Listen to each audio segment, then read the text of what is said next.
ونعوذ بالله من شرور أنفسنا ومن سيئات أعمالنا من يهده الله فلا مضل له ومن يضلل فلا هادي له ونشهد أن لا إله إلا الله وحده لا شريك له ونشهد أن سيدنا ونبينا ومولانا ومرشدنا ونبينا محمد وآله وأصحابه وبارك وسلم. أما بعد فأعوذ بالله من الشيطان الرجيم. بسم الله الرحمن الرحيم.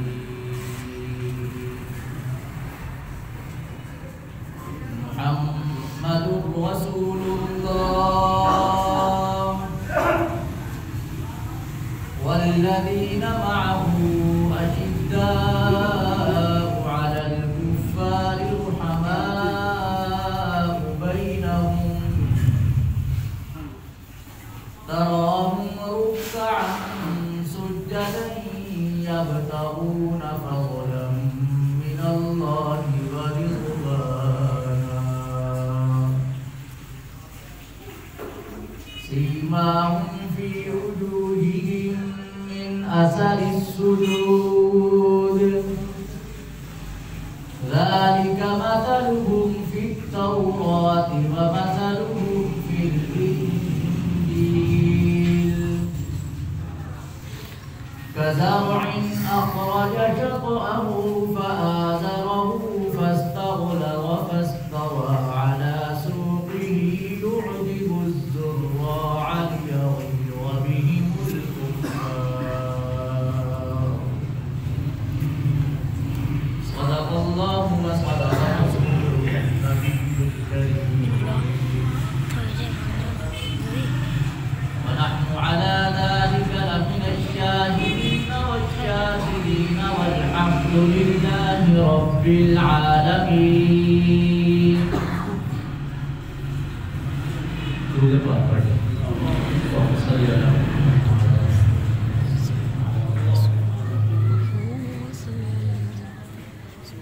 اللهم بارك على محمد وعلى آل محمد.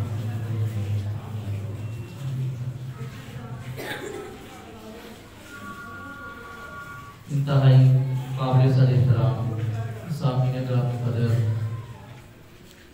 اور معزز دوست بزرگوں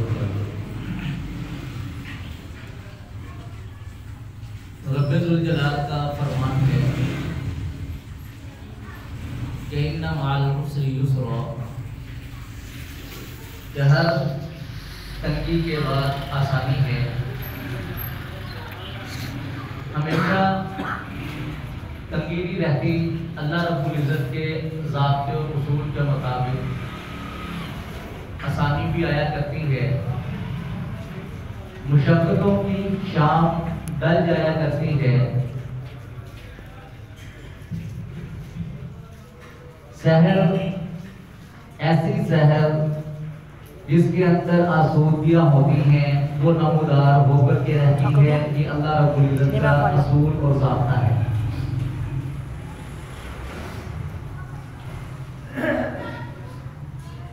حالات نے اگر ہمیں مجبور کیا کہ عرصہ دراز تک ہمارا وہ فرض جو ہمارے ذمہ تھا درس و تدریس کا یا وعظ و نصیحت کا یا تقریر و بیان کا،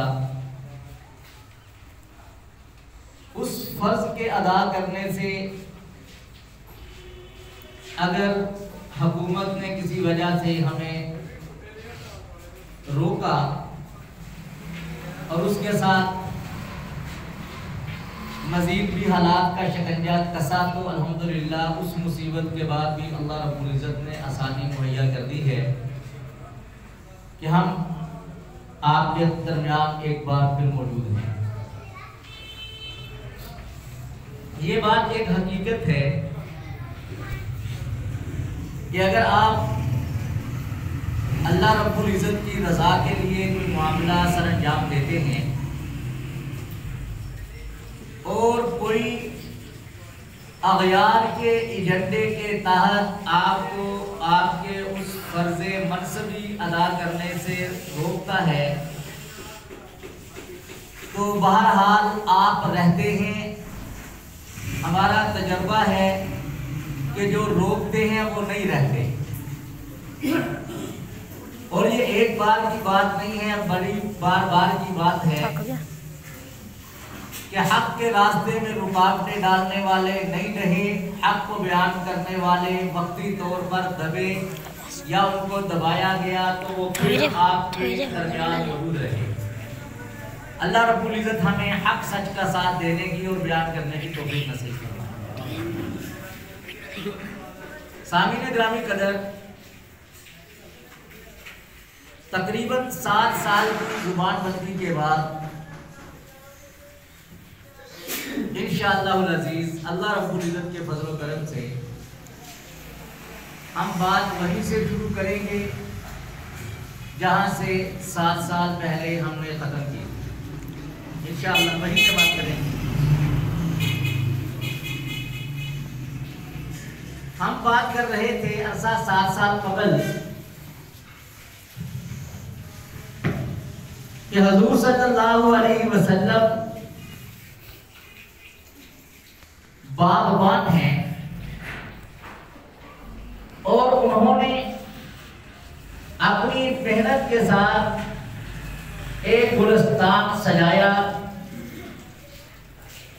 اس باغبان کی حفاظت بھی ہمارے ذمے ہے اور گلستان کی حفاظت بھی ہمارے ذمے ہے۔ میرے محترم دوستوں، بات کو شروع کرتا ہوں بلا تمہید کے۔ ایک وقت تھا، ہر طرف بھوک کا عالم طاری تھا، ہر طرف اندھیر نگری تھی، چوپٹ راج تھا، لوگوں کا پرسان حال کوئی نہیں تھا، خزاں ہی خزاں تھی، حبس والا موسم تھا، اور حبس بھی ایسی شدید تر کہ سانس لینا دشوار ہو رہا تھا۔ ہر طرف حبس کی آندیاں تھی، اگر چلتی تھی تو لو کے چکر چل رہے تھے۔ ہر بندہ پریشان حال، ہر بندہ یہ دیکھ رہا تھا کہ کب کوئی تازہ ٹھنڈی ہوا چلے کہ ہمارے دلوں کو قرار اور سکون ملے۔ ہر بندہ اس کی نظریں آسمان کی طرف گردش کرتی دکھائی دیتی کہ کہیں اس حوث زدہ موسم میں، اس کڑکتی ہوئی دھوپ میں، اس خزاں رسیدہ موسم میں کوئی بہار کا جوکا کھلے، یا اس حوث زدہ موسم میں کوئی بادل کا ہلکا سا ایسا ٹکڑا نظر آئے کہ جو انسان کو سایہ مہیا کر سکے۔ اس رکی ہوئی حوث میں، ہوا میں کوئی ٹھنڈی ہوا کا تازہ جھونکا چلے جو دلوں کے اندر کیف و نشاط اور سرور بن کر کے اترے۔ پورے عالم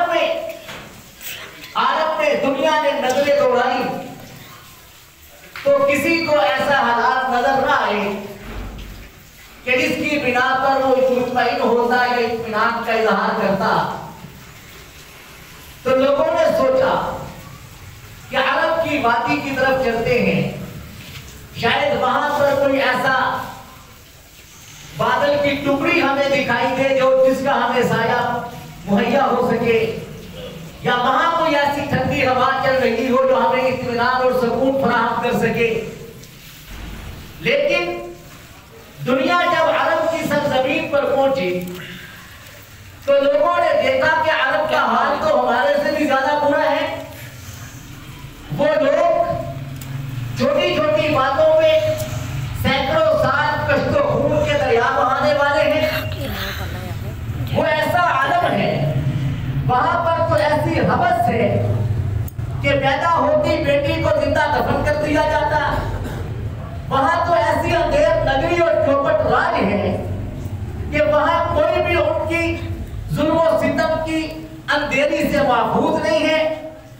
ہر بندہ دیکھ رہا ہے کہ یا اللہ کوئی ایسی ہوا تو چلا جس کے نتیجے میں پورے عالم کی جو پریشانی ہے وہ ختم ہو سکے، پورے عالم کے اندر آبیاری ہو سکے، اس چیز کی امن کی آبیاری ہو، جہاں عدل کی آبیاری ہو، جہاں علم کی آبیاری ہو، جہاں ظلم و ستم کا دور ختم ہو، ناانصافی کا دور ختم ہو.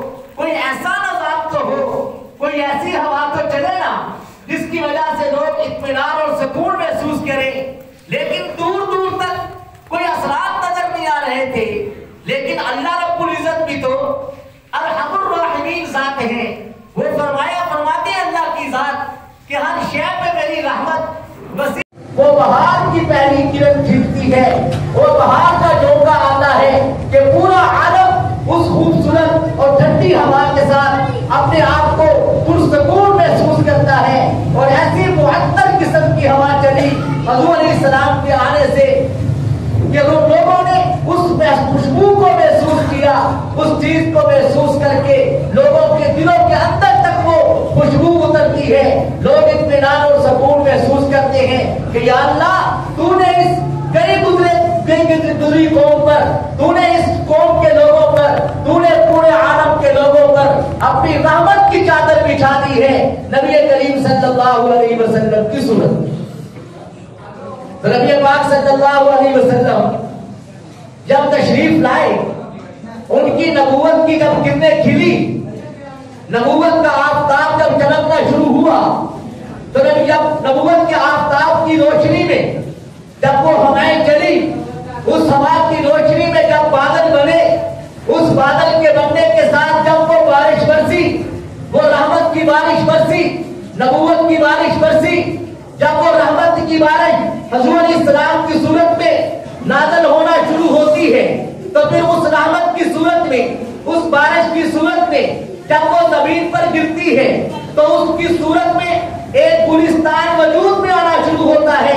اس بارش کے نتیجہ میں پھل پھول لگنا شروع ہوتے ہیں. کئی پھل لگ رہے ہیں، کئی پھول لگ رہے ہیں. اور ایک ضابطہ ہے کہ جب بارش ہوتی ہے، زمین کی نمو ہوتی ہے، زمین کے اندر جب بارش پڑتی ہے زمین نرم ہوتی ہے.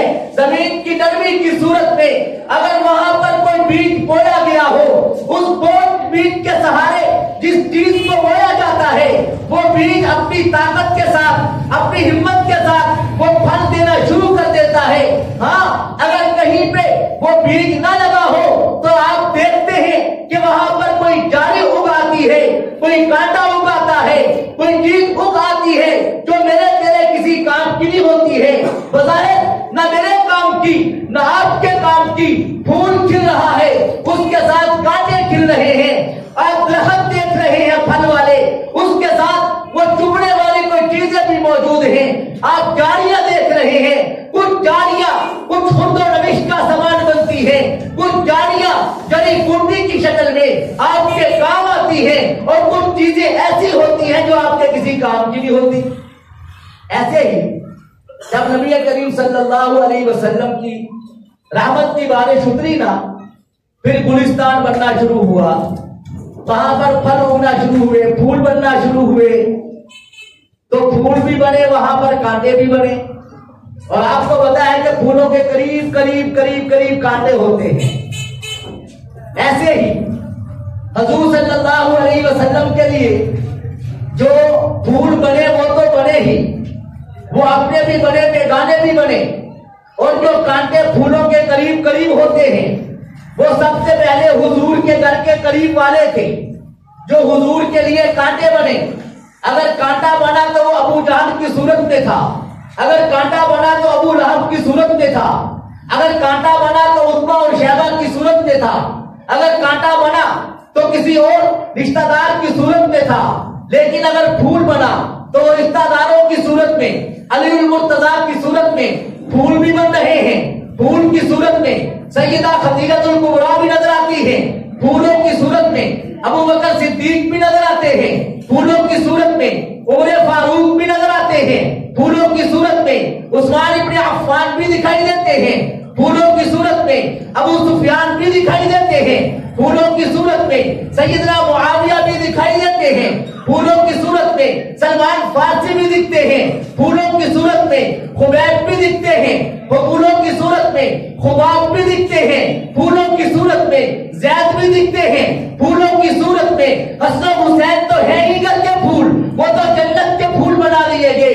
پھولوں کی شکل میں ابو ہریرہ کی شکل دکھتی ہے, پھولوں کی شکل میں صحابہ کی شکل دکھتی ہے, 1,44,000 صحابہ کی شکل میں حضور علیہ السلام کے گلستان میں پھول اگا دیے گئے.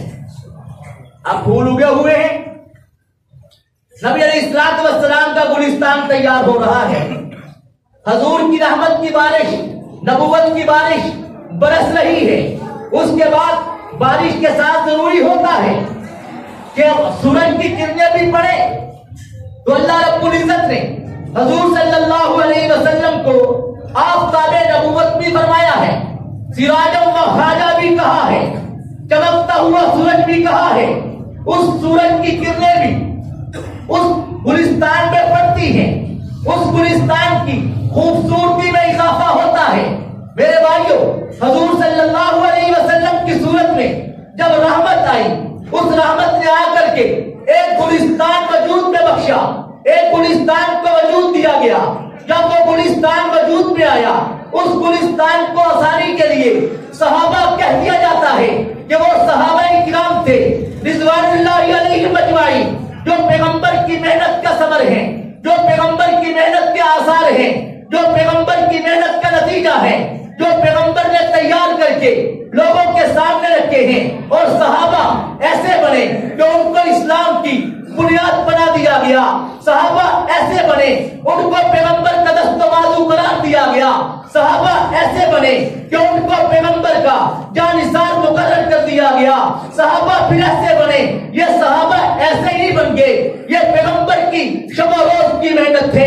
یہ صحابہ ایسے نہیں بنے, یہ پیغمبر کی محنت شاقہ ہے. یہ صحابہ ایسے نہیں بنے, یہ پیغمبر کی رات کی روتے رونے کی کمائی ہے. یہ صحابہ ایسے نہیں بنے, یہ پیغمبر کا ساری رات نماز میں کھڑے رہنا, پاؤں کے اندر برم پڑ جانا, یہ اس محنت کا نتیجہ ہے. یہ پیغمبر کے صحابہ ایسے وجود میں نہیں آئے ہیں. پیغمبر کے صحابہ کو پیغمبر کے اپنے صحابہ کے حصول کے لیے احد کا میدان گرم کیا ہے, بدر کا میدان سجایا ہے, احد خندق کا میدان سجایا, ہزاروں جنگیں لڑی گئی, صحابہ کے وجود کے بقا کے لیے لڑی گئی, صحابہ کے حصول کے لیے لڑی گئی. پیغمبر نے زبردست محنت کے بعد صحابہ اپنے گلستان کو تیار کر کے صحابہ کا نام دیا. اور اللہ رب العزت نے اس محنت کی قدر کرتے ہوئے فرما دیا کہ وَإِذَا قِيلَ لَهُمْ آمِنُوا, لوگوں اگر تم ایمان لانا چاہتے ہو تو صحابہ جیسا ایمان لاؤ گے تو تمہارا ایمان قبول کروں گا. پیغمبر کی محنت گلستان نبوت بنا, جس کو صحابہ کہتے ہیں, اور اللہ نے ان کی قدر کرتے ہوئے ان کو ایمان کی بنیاد اور کسوٹی کرا دے. پیغمبر نے کوئی ایسی تھوڑی گلستان سینچا ہے. جو لوگ زراعت کرتے ہیں, بہت سارے لوگ آپ میں سے ایسے چہرے ہیں جو میں دیکھ رہا ہوں کہ جو زراعت کے پیشے سے وابستہ ہیں, ان کو پتہ ہے کہ زراعت کیسی ہوتی ہے, باغبانی کیسی ہوتی ہے, کھیت میں بیج لگانے سے پہلے کرنا کیا پڑتا ہے, زمین کو دیکھنا پڑتا ہے, زمین قابل بھی ہے کہ نہیں, اس قابل بھی ہے کہ نہیں اس میں بیج لگایا جائے. اور پیغمبر صلی اللہ علیہ وسلم کو اللہ فرماتے ہیں کہ آپ کسان ہیں. قرآن کہہ رہے ہیں کہ آپ جو یہ تیار کر رہے ہیں گلستان, یہ باغ آپ اس کے کسان ہیں، آپ اس کے نگران ہیں۔ سورہ فتح کی آخری آیت میں اللہ رب العزت نے حضور کو یہ فرمایا ہے یعجب الزراء کے نام سے کہ آپ کسان ہیں، اپنے کھیت کو بنانے والے ہیں، اور حضور صلی اللہ علیہ وسلم سے بڑھ کر کوئی سمجھدار کسان نہیں ہو سکتا، کوئی عقل مند کسان نہیں ہو سکتا۔ حضور کو پتا تھا، حضور کے تجربہ تھا، اور ڈائریکٹ وحی تھی، ڈائریکٹ وحی کا ساتھ میں سہارا تھا، وحی الہی کا سہارا تھا، اور اللہ رب العزت کی طرف سے کامل عقل حضور علیہ السلام کے دماغ مبارک پہ رکھی گئی تھی۔ حضور علیہ السلام نے دیکھا کہ کون سی مٹی زرخیز ہے جہاں پہ مجھے بیج ڈالنا ہے۔ حضور نے دیکھا ابو بکر ہے، ابو جہل بھی تو ہے، لیکن حضور نے اپنے تجربے سے اور وحی الہی کی روشنی میں یہ دیکھا کہ بیج کے قابل تو ابو بکر ہے، اور حضور نے اپنے تجربے سے اندازہ لگا لیا ہوگا کہ یہ جہاں میں بیج لگا رہا ہوں اس ابو بکر کے اندر، ابو بکر کی سرزمین پہ یہ صدیق اکبر بننا ہے، اور ابو جہل کی طرف توجہ نہیں کی کہ یہ جگہ، یہ زمین بیج کے قابل نہیں ہے، کیونکہ حضور نے وہاں پر بھی اندازہ لگا لیا ہوگا کہ اگر صدیق نے صدیق اکبر بننا ہے تو اس نے زندیق اکبر بننا ہے، اس لیے یہاں پر محنت کرنے کی وہ ضرورت نہیں ہے۔ میرے محترم دوستو، حضور علیہ السلام نے محنت کے ساتھ باغ تیار کیا، پھر باغ ایسا نہیں، اللہ تعالیٰ قرآن پاک میں اس کا نقشہ کھینچتے کہ محمد رسول اللہ، محمد صلی اللہ علیہ وسلم اللہ کے کیا ہے جی؟ بول کے ذرا کیا ہے؟ رسول ہیں۔ پھر فرمایا آگے حضور کے گلستان کی بات ہو رہی کہ والذین معہ، جو آپ کے ساتھ ہیں، جو محمد صلی اللہ علیہ وسلم کے ساتھ ہیں، اشداء علی الکفار، یہ کافروں پہ سخت ہیں، رحماء بینہم، آپس میں بڑے پیار کرنے والے ہیں۔ یہ صحابہ کی صفات ہیں، اور صحابہ کی صفات ہمارے اندر ہونا ضروری ہے۔ آج جو ہم نکالتے جا رہے ہیں، آج ہمارے اندر الٹ آ رہا، الٹ، ہم آپس میں بڑے سخت ہوتے ہیں، دوسروں پر یہ بڑے رحم دل ہوتے ہیں۔ آپ نے دیکھ ہی لیے تازہ یہ ہمارے قریب ہی وہ کرتارپور ہے، وہاں پہ کسی نے مارٹنگ کر دی۔ مارٹنگ الگ سوال ہے کہ ٹھیک ہے کہ نہیں، ہم اس بحث میں جاتے ہیں، ظاہرہ غلط ہے۔ وہاں پہ جناب پوری مشینری حکومت کی حرکت میں آ گئی، یہ تو بڑا ظلم ہو گیا تھی، گستاخی ہو گئی، بڑی زیادتی ہو گئی، یہ نہیں ہونا چاہیے تھا، ہونا تو نہیں چاہیے تھا، لیکن اگر یہی اس سے بڑھ کر کے معاملہ حکومتی وزیروں کی سرپرستی میں مسجد وزیر خان لاہور میں ہو تو وہاں پر کسی کی زبان ہی حرکت میں آتی، یعنی کہ اپنی عبادت گاہوں کا، محبت کا، تعلق کا کوئی ذہن ہی نہیں ہے کہ اس کی گستاخی ہو رہی۔ اور سکھوں کا، کافروں کا ایک گردوارہ جہاں پہ ان کی عورتیں ننگے منہ گھوم رہی ہوتی ہیں، کوئی پردے کا ماحول نہیں ہوتا، مخلوط ماحول ہے، وہاں پہ جناب ماڈلنگ ہو گئی، ایک عورت نے ننگے سر فوٹو شوٹ کروا لیے، بڑی تکلیف ہو رہی ہے۔ اصل میں ہم صحابہ کے راستے سے ہٹے ہوئے، اشداء علی الکفار رحماء بینہم کا مصداق نہیں ہے، ہم اپنوں کے اوپر سخت ہو چکے ہیں، کافروں کے لیے رحم دل ہو چکے ہیں۔ صحابہ ایسے نہیں تھے، صحابہ آپس میں رحم دل تھے، کفار کے لیے سخت تھے۔ صحابہ کیسے رحم دل تھے؟ ایک آدمی، غریب آدمی، کمزور آدمی، مال کے اعتبار سے کمزور، جسمانی اعتبار سے کمزور، ایک آدمی حضرت عمر کے زمانے میں نیا مسلمان ہوتا ہے، وہ بڑا سردار تھا اپنے علاقے کا، کعبے کا طواف کر رہا ہے، اس کی وہ چادر جو لی ہوتی ہے، اس کی چادر کے اوپر ایک غریب مسلمان کا پاؤں آ گیا، اس نے دیکھا کہ غریب آدمی ہے، اس کے چہرے پہ تھپڑ رسید کر دیا۔ عمر فاروق رضی اللہ عنہ کے پاس شکایت دے کر کے پہنچا کہ اے امیر المؤمنین، مجھے بلا وجہ تھپڑ مارا ہے فلاں سردار نے جو نیا مسلمان ہوا ہے۔ حضرت عمر نے طلب کر لیا کہ کیوں مارا؟ اس نے کہا میں سردار میری چادر پہ اس نے پاؤں رکھنے کی جرت کیسے کی؟ حضرت عمر نے کہا اسلام کا ضابطہ یہ نہیں ہے، اسلام نے ہمیں یہ نہیں سکھایا، حضور نے ہمیں یہ نہیں بتایا، ہمیں بتایا یہ ہے کہ انصاف کرنا ہے، عدل کرنا ہے۔ پھر میں تو عمر ہوں، عمر تو ہے عدل کے لیے، انصاف ہوگا، عدل ہوگا، یا تو اس سے معافی مانگ لے، اس کو راضی کر لے، یا پھر اس کے ہاتھ سے تجھے تھپڑ کھانا پڑے گا۔ اس نے کہا ایک دن کی مہلت دے، مہلت ملی، راتوں رات مدینہ کی سرزمین سے بھاگ گیا، مرتد ہو گیا۔ عمر فاروق نے مسلمان کے لیے وہ جذبات دکھائے جو قرآن نے کہے تھے کہ رحماء بینہم، آپس میں رحم دل ہیں، وہ رحم دلی کے جذبات تھے، وہ محبت کے جذبات تھے کہ کسی کے لیے کسی کے ساتھ کوئی زیادتی اور ظلم نہیں ہوگا، اگر کوئی کرے گا انصاف کیا جائے گا۔ وہ انصاف برداشت کر سکا، بھاگ گیا، اس کا مرتد ہونا برداشت کر لیا، لیکن مسلمان کے ساتھ ناانصافی برداشت نہیں کی۔ اگر ناانصافی برداشت کرتے اسلام کے ضابطے پہ فرق پڑتا، اسلام کے اصول پہ فرق پڑتا۔ حضرت معاویہ کا دور ہے، رحماء بینہم، پیغمبر کا گلستان ہے، پیغمبر کی محنت ہے۔ حضرت معاویہ کا زمانہ ہے، ایک آدمی نے ایک صحابی رسول کو مارا، برا بلا کہا۔ حضرت معاویہ نے اس بادشاہ کی حکومت کو، اس حکومت کو پیغام بھیجا کہ آپ کے سپاہیوں نے میرے سپاہی کو مارا ہے، میرا سپاہی نہیں، یہ اسلام کا سپاہی ہے، یہ اسلام کا سپاہی بھی ہے، محمد عربی علیہ السلام کا غلام بھی ہے، اس کا بدلہ دینا ہوگا، معافی مانگو۔ نہیں معافی مانگتے تو اپنے اس بھائی کے اس زیادتی کا بدلہ لینے کے لیے تیرے ملک پہ حملہ کروں گا۔ وہ حیران ہو گیا کہ ایسا کیسے ہو سکتا ہے، ایسا تو نہیں ہوا کرتا کہ ایک تھپڑ ہی تو مارا ہے، تھوڑا سی زیادتی ہی تو کی ہے، کیا ہو گیا؟ تھوڑی سی زیادتی کر لی، کون سا کوئی ایسا کر لیتا ہے؟ اور اس کے اندر کہاں ہمت کہ ایک آدمی، ایک چھوٹا سا سپاہی جس کا نام بھی تاریخ کے اندر شاید محفوظ نہیں ہے، لیکن سیدنا معاویہ ابن ابو سفیان رضی اللہ تعالی عنہما نے اس کی معافی نہ مانگنے کے نتیجے میں اس کے اونٹ کے اوپر چڑھائی کی ہے اور اس مسلمان کا بدلہ بھی لیا اور ملک کو فتح بھی کیا، اور فرمایا کہ رحماء بینہم کا ہم مصداق ہیں۔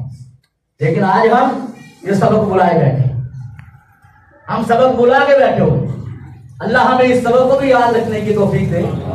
میرے بھائیوں، نبی پاک صلی اللہ علیہ وسلم نے گلستان کو تیار کیا، مختصر وقت بات سمیٹ رہا ہوں۔ اشداء علی الکفار رحماء بینہم، یہ صحابہ ہیں، ہمارے تراہم رکعا سجدا، آپ ان کو رکوع میں دیکھیں گے یہ صحابہ ہیں، آپ ان کو سجدوں میں بھی دیکھیں گے یہ صحابہ ہیں۔ یہ کرتے کیا ہیں؟ یبتغون فضلا من اللہ ورضوانا، یہ اپنے رب کا فضل، اپنے رب کی رضا کو تلاش کرتے ہیں، ان کو صحابہ کہتے ہیں۔ آگے جا کر فرمایا کہ مثلہم فی التوراۃ ومثلہم فی الانجیل، ان کی مثالیں آسمانوں کی پہلی کتابوں میں موجود ہیں، تورات میں بھی موجود، انجیل میں بھی موجود۔ اب اس کی تفسیر میں نہیں جاتا ہوں، میں گلستان پر بات ختم کرنے لگا۔ مثلہم فی التوراۃ ومثلہم فی الانجیل، میں محمد صلی اللہ علیہ وسلم یہ آپ کا گلستان ہے، آپ اس کا بیج بوئیں گے، جب آپ بیج ڈالیں گے تو پھر یہ مثلہم فی التوراۃ ومثلہم فی الانجیل، کزرع اخرج شطأہ، جب آپ بیج ڈال دیں گے تو یہ سوئی کی طرح نکلیں گے، جب ان کی بالیاں نکلیں گی یہ تیاری کے میدان میں ہوں گے۔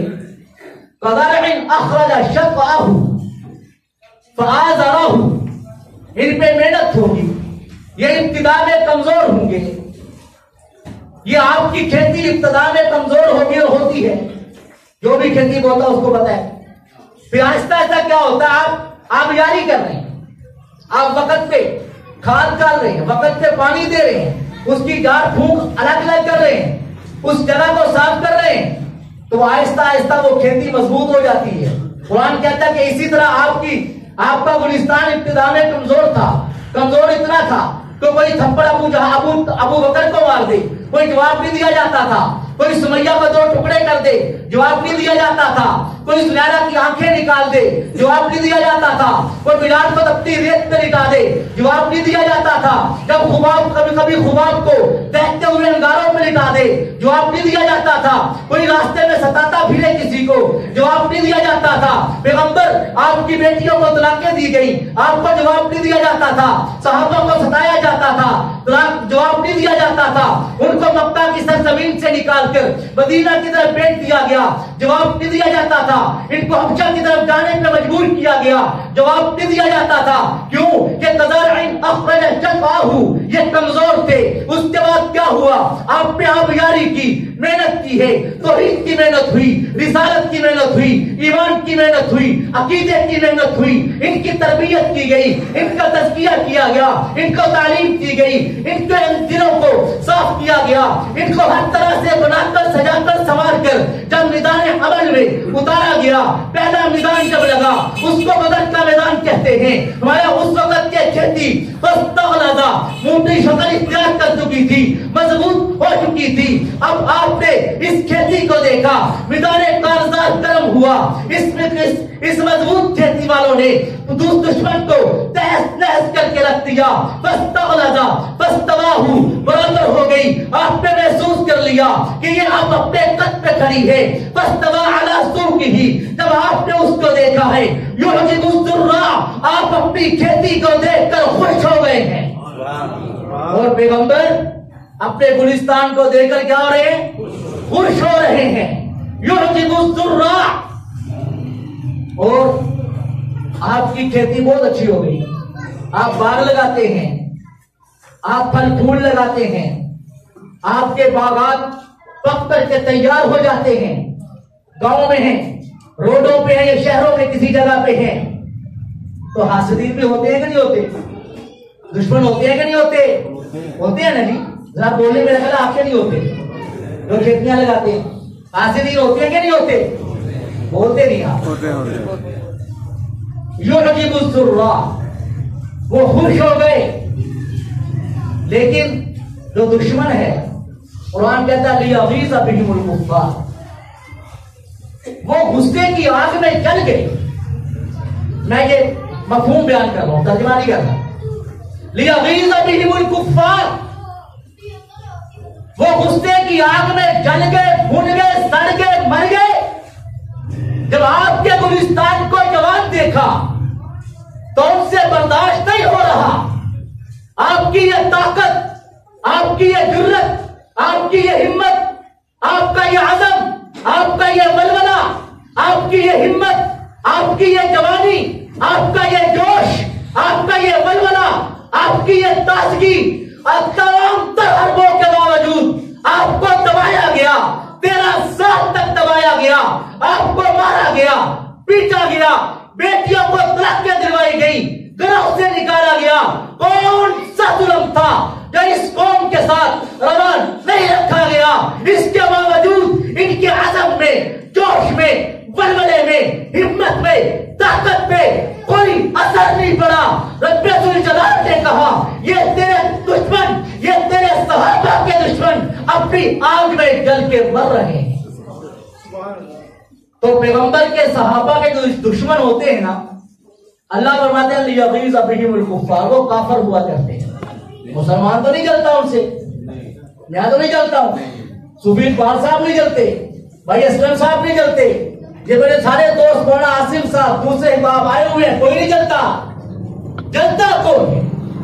جو مسلمان نہیں ہے. پیغمبر کی محنت اور دنیا میں کوئی ایسی جماعت نہیں ہے کہ جس نے 100% کسی استاد نے رزلٹ دیا ہو. اور جو آج کا رزلٹ آ رہا ہے اس کے ساتھ موازنہ کریں بھائی مہربانی، ٹھیک ہے نا؟ یہ کورونا کی مہربانی ہے، یہ 1100 سے 1100 نمبر والے اس کے ساتھ موازنہ نہیں کرے گا. یہ ایسا نہیں ہوتا. پیغمبر دنیا کا واحد استاد جس نے اپنی کلاس کا 100% رزلٹ دیا.